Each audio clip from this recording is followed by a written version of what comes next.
और गुरु जी का यही कहना था, जल जंगल जमीन बचेगा तो यहाँ के झारखंडी बचेंगे। सब जगह गाछ वृक्ष कट रहा है, इतना इलीगल तरीके से यहाँ माइंस खोड़ा जा रहा है। ये तो सरकार का काम है कि जंगल को कैसे बचाया जाएगा। और सरकार को तो एक आईना हम दिखाते हैं, बट अगर करना नहीं करना ही सरकार की काम है। हम भी सरकार में हैं। देखिए, पंचायत चुनाव का भी हमने विरोध किया है। पैसा एक्ट में लिखा है कि ग्राम सभा सर्वोपरि है, तो इसको लागू करने का काम सरकार का काम है। और वहां पर पंचायत चुनाव हो रहा है, गलत हो रहा है। झारखंड की महागठबंधन सरकार की अगुवाई झारखंड मुक्ति मोर्चा कर रही है और झारखंड मुक्ति मोर्चा के जो चेहरा हैं वो हेमंत सोरेन है।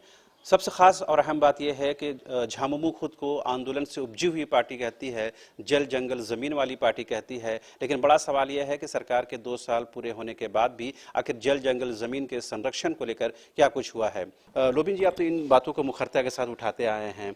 आखिर पार्टी इन मुद्दों को लेकर चुनाव में भी जाती है, चुनाव के बाद भी रहती है और उसकी पहचान जल जंगल से जमीन से जुड़ी हुई है, लेकिन इनके संरक्षण को लेकर पार्टी के स्तर पर कुछ दिखता नहीं है। देखिए, ये जल जंगल जमीन का लड़ाई हमारे माननीय गुरुजी शिबू सोरेन ने इसी से प्रारंभ किया था कि यहाँ पूरे झारखंड में जंगल से आच्छादित है, जल है, जंगल है, जमीन है। और यहाँ पर एक्ट भी है, एसपीटी एक्ट है, सीएनटी एक्ट है, और यहाँ पर जल जंगल जमीन है। आज जंगल धीरे धीरे समाप्त हो रहा है। इसके पहले जो बीजेपी की सरकार में भी जंगल का रखरखाव नहीं हुआ, बल्कि उल्टे रेवेन्यू का लॉस हुआ, गाछ वृक्ष रोपण हुआ, लेकिन नाम का रोपण हुआ, कहीं वृक्ष नहीं दिखाई दे रहा है और धड़ल्ले से जंगल कट जा रहा है। और गुरु जी का यही कहना था, जल जंगल जमीन बचेगा तो यहाँ के झारखंडी बचेंगे।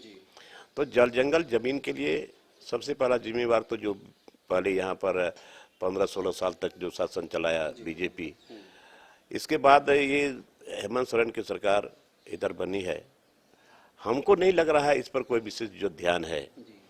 और अगर इस पर विशेष ध्यान नहीं रहेगा तो जंगल में रहने वाले लोग जो प्रिमिटिव ट्राइब्स हैं, आज वो लोग भी धीरे धीरे समाप्त हो रहे हैं। एक तो ऐसे भी कुपोषण से लोग प्रभावित रहते ही हैं, और इधर से सरकार रोना रोती है कि प्रिमिटिव ट्राइब्स को कैसे बचाया जाए, कैसे उसका कुपोषण से बच्चे दूर रहे, कैसे उसकी व्यवस्था हो। लेकिन कहाँ कुछ ऐसा नज़र नहीं आ रहा है। और बार बार इस बात को हम विधानसभा में रखे हैं कि भाई कम से कम उसको बचाना है, उसका भी रहने का अधिकार है। सब जगह गाछ वृक्ष कट रहा है, इतना इलीगल तरीके से यहाँ माइंस खोड़ा जा रहा है, तो उसका एक भी शेयर पहाड़िया कोई प्रिमिटिव ट्राइब्स को नहीं मिलता है। हम इसमें खनिज है, यहाँ लोहा है, तांबा है, अबरक है, यूरेनियम है, कोयला है, सारा चीज़ है। आज नीचे में अगर कोयला है तो वहाँ जितने ट्राइबल लोग हैं वो लोग धीरे धीरे समाप्त हो रहे हैं, और किसी को कंपनसेशन मिला, किसी को नहीं मिला, और लोगों को हटाया जा रहा है। विस्थापन भी सही ढंग से नहीं हो पा रहा है। मैंने सवाल यही ना दादा कि 2 साल हो गए, तो आखिर सरकार इस विषय पर कुछ कर नहीं पाई है, या कुछ गठबंधन की वजह से कहीं कहीं दबाव में, ये प्रेशर में सरकार, जिसकी वजह से इन कामों को नहीं कर पाती है? नहीं, दबाव क्या, गठबंधन में तो मान लिया कांग्रेस है, आरजेडी है, झारखंड मुक्ति मोर्चा है, इस पे किस बात का दबाव होना चाहिए कि भाई ये तो सरकार का काम है कि जंगल को कैसे बचाया जाएगा।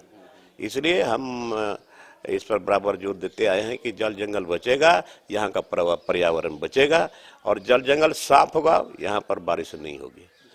यही रांची का क्या क्लाइमेट था पहले, तो आज इसको बचाने का काम सरकार का काम है। और सरकार को तो एक आईना हम दिखाते हैं, बट अगर करना नहीं करना ही सरकार की काम है। हम भी सरकार में हैं, लेकिन बहुत दुखी हैं क्योंकि ये जल जंगल हर जगह धीरे धीरे समाप्त हो रहा है और यहाँ का पर्यावरण भी धीरे धीरे खतरे पर है। मगर लोबिंद, आप तो मानेंगे ना कि झारखंड में जो खनिज पदार्थ है उसकी पहचान झारखंड से जुड़ी हुई है, उनका तो दोहन, मतलब उनको तो निकाला ही जाएगा, लेकिन जो आपने कहा विस्थापन को लेकर के सरकार गंभीर नहीं है, या विस्थापितों को सही मुआवजा नहीं मिल रहा। क्यों नहीं मिलेगा? क्योंकि उसके घर के नीचे, खलिहान के नीचे, खेत के नीचे इतना कोयला है, तांबा है, अबरक है, यूरेनियम, बहुत सारा मटेरियल्स है यहाँ पर, और उसी के चलता है झारखंड धनी प्रदेश में कहलाता है। कहीं ऐसा देश नहीं है, लेकिन हम लोग देख रहे हैं उजड़ रहे। तो ये सरकार का दायित्व बनता है कि, और हम बार बार सरकार को संज्ञान देते हैं कि ये सब चीज़ को बचाइए। ठीक है, रेवेन्यू आता है, आता है, लेकिन जहाँ माइंस खत्म हो गया, पत्थर खत्म हो गया, उसको प्लानिंग करके फिर उनको को बसा दो, यहाँ गाछ वृक्ष लगा दो, तब ना बचेगा यहाँ का लोग। ये चीज नहीं हो रहा। ये चीज नहीं हो रहा। मगर आप सदन के अंदर सदन के बाहर आवाज उठाते हैं, सरकार क्यों नहीं संज्ञान लेती है, पार्टी क्यों नहीं संज्ञान ले पाती है? नहीं लेना या लेना ये सरकार पर डिपेंड करता है। हम लोग तो पार्टी के एक सिपाही है, एक विधायक हैं, हम लोग सरकार को ज़्यादा से ज़्यादा संज्ञान में दे सकते हैं, हम लोग बोल सकते हैं, और करना नहीं करना उसका काम है। और किसकी क्षति होगी? हमारी लोग पार्टी अगर ये काम होगा तो पार्टी का नाम होगा, राज्य के लोगों का काम होगा, सरकार का काम होगा, ये तो करना चाहिए उसको, सरकार को। एक आखिरी सवाल था, आपने कहा कि चूंकि जो यहाँ पर जल जंगल ज़मीन है वो उसकी जो पहचान और शिनाख्त है वो झारखंड से जुड़ी हुई है। बहुत सारे एरिया में, झारखंड के ज़्यादा एरिया में 5वीं शेड्यूल जो इम्प्लीमेंट है, तो वैसे में क्या पंचायत चुनाव कराया जा सकता है इन क्षेत्रों में? देखिए, पंचायत चुनाव का भी हमने विरोध किया है। क्यों होगा पंचायत चुनाव वहाँ? जब वहाँ पैसा एक्ट है, पैसा एक्ट लागू कराना सरकार का दायित्व बनता है। पैसा एक्ट लागू होगा, स्वतः पंचायत चुनाव खत्म हो जाएगा। और वहाँ जब प्रधानी व्यवस्था है, सामाजिक व्यवस्था है, पैसा एक्ट में लिखा है कि ग्राम सभा सर्वोपरि है, तो इसको लागू करने का काम सरकार का काम है।